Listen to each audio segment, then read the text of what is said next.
Alaska a real estate deal. The Russians weren't selling real estate. They were selling sovereignty. The ceremony at Sitka was really quite hilarious. There was a small American garrison and a small Russian garrison lined up along with two flagpoles between them. And they were about 80 feet tall, really high spruce trees. The Russian flag was flying on one, the American flag was going to be raised on the other, and they had arranged that with 20 gun salutes, the Russian battery on shore and the American battery aboard a naval frigate in the harbor, each side would alternately fire their cannon. 21 times, and by the time they did it 20 times, the American flag would be up and the Russian flag would be down. That was going to be the simple ceremony transferring Russian America to US rule. The ceremony started with one guy saying, "I hereby transfer Alaska to you," blah, blah, blah, less than 30 seconds, and the cannon started going off. The American flag started going up, the Russian flag started going down, but it was windy. And the Russian flag wrapped itself around the pole and would not come down. It was still 60 feet above ground level. The American flag continued its ascent, but the Russian flag began tearing as the honor guard tried to pull more strenuously on the lines. Finally, some naval men, some Americans, decided to shimmy up the pole. They got about 40 feet up and ran out of steam. So now we have the Russian flag 20 feet above them, still wrapped around the pole, and the American soldiers clinging for dear life, one on top of the other, in the middle of the pole, while the American flag was still going up. Finally, a Native American, using another set of ropes, climbed up and with his knife began cutting the Russian flag free. From down below they were yelling, bring it down," but the wind prevented him from hearing what they were shouting. So he just let the flag drape down. It landed over the bayonets of the Russian honor guard, at which point the Russian governor's wife fainted, and that's how Alaska became American territory. None of that is in Bancroft. So in 1971, the Native people of Alaska came before Congress and said, you know, the land of Alaska is still ours. It was never actually purchased. The federal government of the United States actually never bought it. Read the treaty. It says they're transferring sovereignty. And they're transferring to America, to the United States government, the warehouses, the docks, and the property, the real property, the real estate, that belonged and was occupied and used by the Russian-American company. The treaty specifically says the land belongs to the native people, the indigenous people who use and occupy it. So before you build your pipeline from Prudhoe Bay to Valdez, you have to make some arrangement with the native people who own and occupy the 800 miles in between.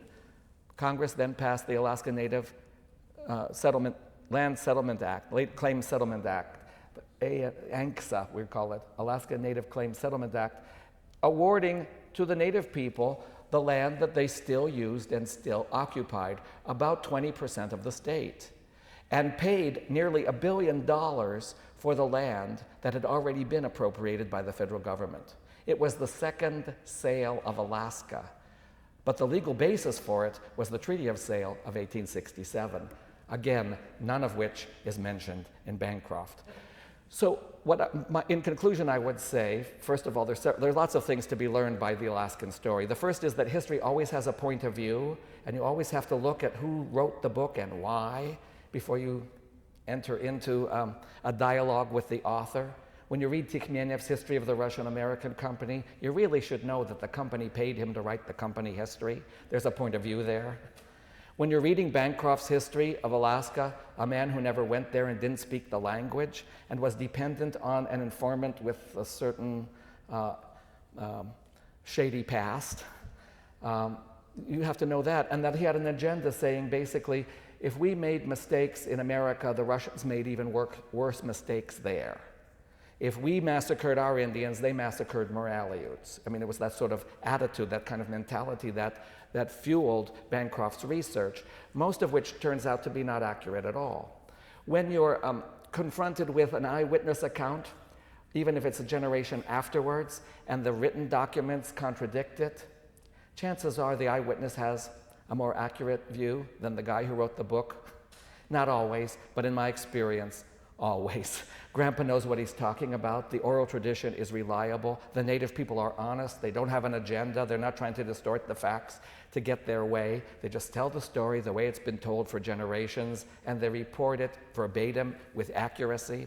And finally, that Alaska is still a frontier, not just because we have wide wilderness areas, but because when it comes to the history of Alaska, what we thought was already established and well researched, already published and well known, turns out to be suspect, and we can go back into the archives and do more research. We can go and collect the oral tradition among the native Alaskans and discover a more accurate view of what really happened in those remarkable days from 1730 to 1885, about which Mr. Bancroft wrote, but about which, in fact, turns mostly to be fantasy and fiction, thanks to Mr. Petrov's rather fertile imagination. Alaska is still a frontier. There are archives, boxes of archives. The Uden collection here at the Library of Congress, barely touched, barely explored. So Alaska is not just a frontier there in reality, geographically, ethnographically, anthropologically, archaeologically. It's a frontier historiographically as well. We have yet to research, to explore our own history, but it's still possible. And I hope that more and more young people will become fascinated with this region and the remarkable history where the old and new worlds, where the history and the tradition of writing and publishing comes directly into contact with a more ancient oral tradition, and where the two can be used both to define and to enrich each other, because that's really the story of Alaska. Thank you very much.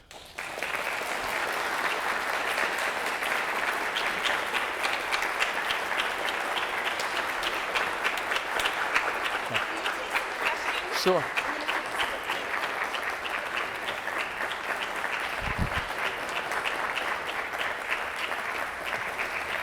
Thank you.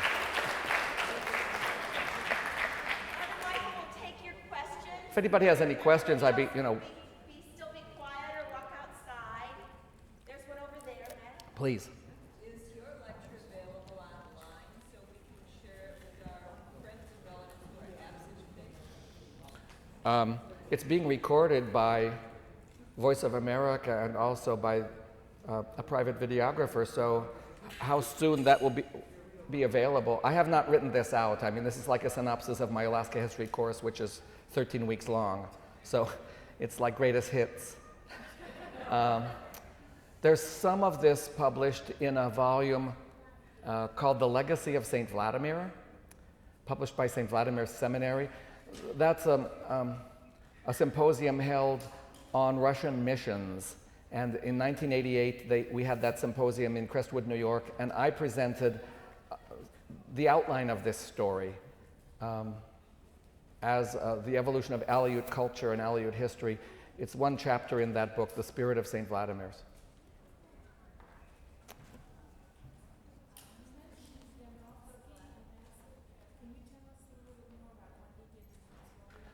Yanovsky. Simeon Yanovsky, she asked about Simeon Yanovsky. Yanovsky was Baranov's replacement, and he had heard a lot of negative things about the monks because he was a company employee. He was appointed to be this replacement coming right after Baranov. And so when he got to Alaska, he already thought what everybody thought in St. Petersburg in the company office. These monks are nothing but troublemakers, and you can't believe them, and so forth. And Baranov was this great guy because the stock had gone up and the investors had made big dividends and profits and the rest. So Yanovsky came straight to Kodiak because Father Herman was one of the few eyewitnesses left who had actually been there through the Baranov years. And we have a letter, it's really a touching letter, that Father Herman wrote Yanovsky before they met.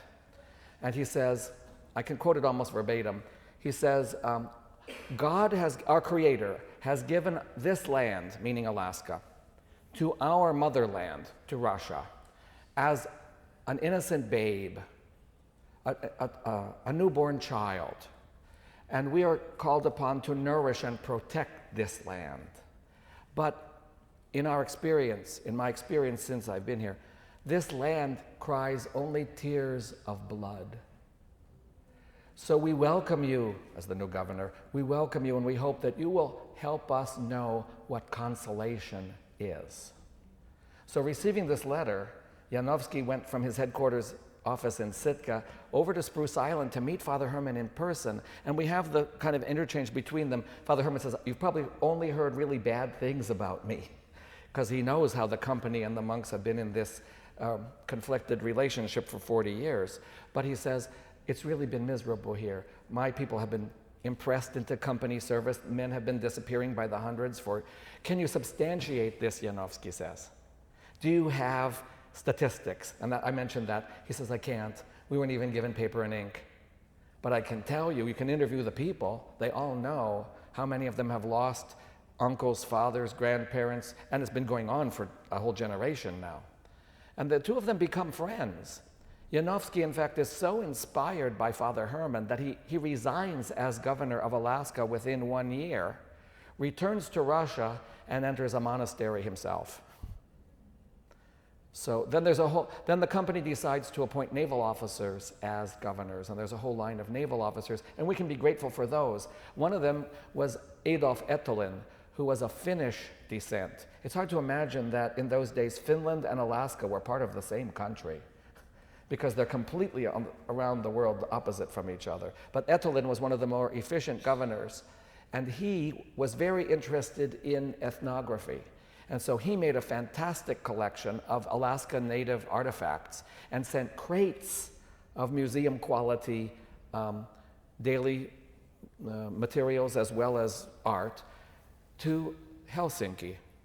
So in fact, some art that some of the best native Alaskan art from the earliest period is in Finland rather than here. I lamented that a few years ago on tape, and Dr. Loring heard me. He got a copy of the tape. I lamented particularly that the evolution of Aleut clothing, we could hardly document the evolution of Aleut clothing, because when those Promyšleniks came and intermarried, they couldn't go home and order new clothes from Russia. They had to be satisfied with what their Unangan wife could provide them. So when their boots wore out, it wasn't a matter of writing to REI for new ones. They had to be satisfied with what their friends in the Aleutian Islands could provide. But they always had new ideas on style. And you see in the early days, for example, gut raincoats that looked like hooded sweatshirts, a little longer because they came down to the knees, but they were perfect for hunters to go out hunting even in the rain. Perfectly watertight, perfectly comfortable, and very flexible, made of sea mammal intestines. But as these Promyšleniks intermarried, you can imagine how this happened. The guy said, this is really nice, dear, but next year, can you make this part a little bit different? And can you make the sleeve a little longer? Can you separate the hood and make a hat and a collar? And so by the end of the Promyšlenik period, into the early 1900s, you see the evolution from the hooded sweatshirt style to caps and capes. And the capes are soon down to their ankles, and these guys are strutting around the Aleutian Islands like aristocrats, like dukes and lords and admirals of the Russian Navy. The material is totally Unangan. It's decorated with cormorant feathers and all kinds of colored, dyed natural materials. Down the front, it looks like a Russian embroidered shirt with a high collar as if they were Lord of the Admiralty. And then down to their ankles, and these guys, it's a double cape like West Point cadets still wear. But all in sea mammal gut with all traditional technique and materials, but in completely European style. And I said, it's too bad we don't have any of those. They're called kamalekas. We don't have any of those kamalekas here. There's dozens in Helsinki. And then yesterday, when we met Dr. Loring, the first case he opened for me, we have to take this box down from above our heads, put it on the floor, open it up, and it was a magnificent kamaleka. I wasn't sure we had any in the entire United States, but the Smithsonian has one. And I said, that would be the perfect exhibit A for my talk today. And then someone suggested, or Father, you could have worn it.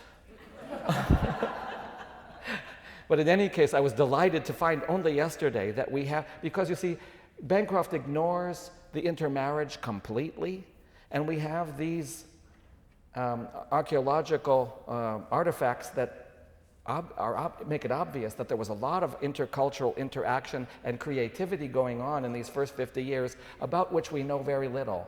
We have the oral tradition, but these guys didn't keep lavish diaries. We don't have very many reports or letters from them. We have the slander against them because the company said these guys are murderers and bandits and we have to put an end to this. We need a monopoly and make, Alexander Baranov the Wyatt Earp of Alaska.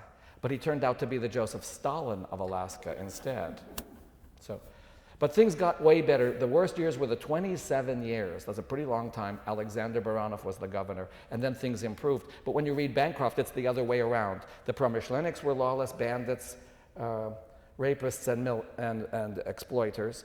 And Baranov comes and brings law and order, liberty and justice for all, when in fact the oral tradition and the archives prove it's exactly the opposite.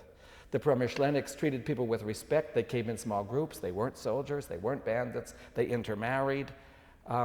They're responsible for this incredible culture, bilingual culture. I didn't have time to go into this. It's a whole other lecture. But the priests after St. Herman came and studied the languages, devised alphabets for these languages, and opened bilingual schools.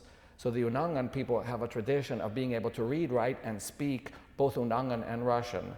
And of course, in the American period, they have added English to that repertoire. And that was true of the Sukhbiak people. They have a tradition of reading, writing, and speaking Sukhbiak and Russian, and they have added English to that repertoire. I was recruited from New York to keep Aleut school going. The problem was I had no idea what Aleut school was.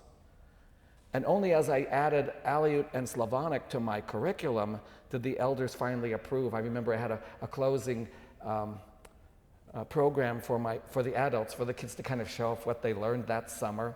And they sang in Alutik, in Sukhbiak, and also in Russian and in English. They could sing the same song 3 times in all 3 languages. And after that closing performance, the elders of the village came up to me and they said, "We're so glad, Michael, you finally got it right."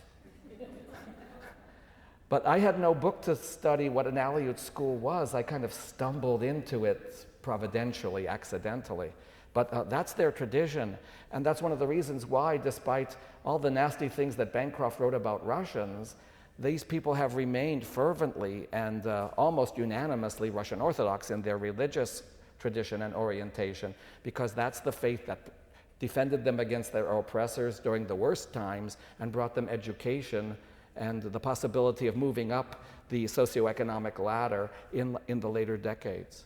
In fact, when Alaska became American territory in 1867, the capital city, Sitka, was 2/3 Aleut. These were people because they were literate, they were educated, some of them even had college degrees. Father? Can you say a few words about St. Innocent's life in Alaska? St. Innocent, precisely, is the parish priest who was the first to learn Unangan. And people said, "That's fantastic, Father Michael, you're making that up."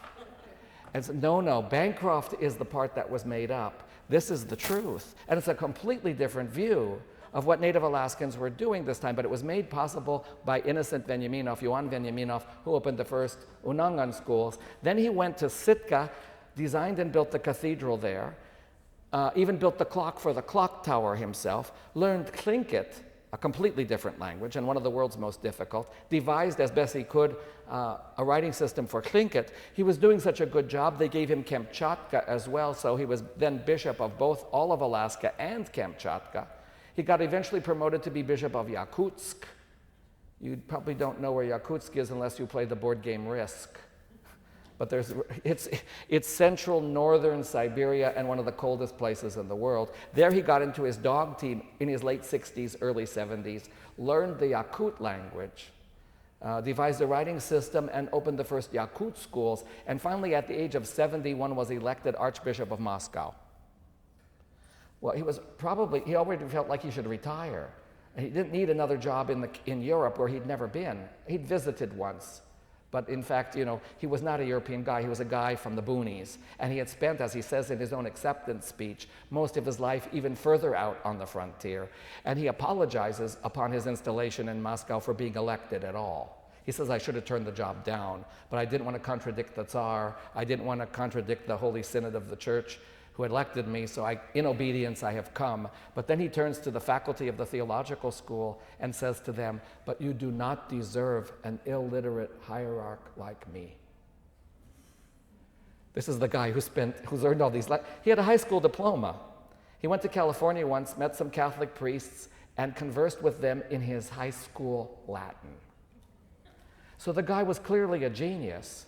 And then he's elected Archbishop of Moscow, and he calls himself illiterate. But he really felt that way. He was in over his head. He had never been given a college or a postgraduate degree. He had the equivalent, really, of seminary in those days was a high school diploma. He had accomplished remarkable things.